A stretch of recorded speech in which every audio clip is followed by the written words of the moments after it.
తైవాన్లోని farmers తమ rice ప్యాడీస్లో ఫిష్ని ఎందుకు వేస్తారో తెలుసా? మొదట వింతగా అనిపించినా దీని వెనుకున్న ఐడియా మాత్రం యాక్చువల్లీ జీనియస్.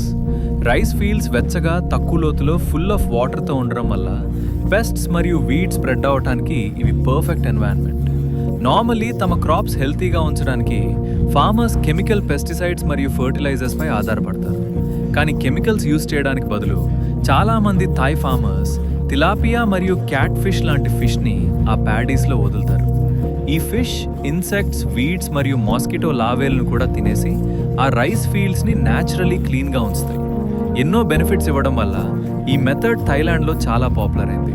ఈ ఫిష్ రైస్ని ప్రొటెక్ట్ చేయడమే కాక వాటి వేస్ట్ ఒక న్యాచురల్ ఫర్టిలైజర్ లాగా పనిచేసి క్రాప్స్ ఇంకా బాగా పెరిగేలా హెల్ప్ చేస్తాయి. అయితే వాళ్ళకి దక్కే ఇంకో లాభం మిమ్మల్ని షాక్ చేస్తుంది. హార్వెస్ట్ సీజన్ వచ్చినప్పుడు ఫార్మర్స్ కేవలం రైస్ని మాత్రమే కలెక్ట్ చేయరు, అమ్ముకోవడానికి ఫుల్లీ గ్రోన్ ఫిష్ని కూడా పొందుతారు.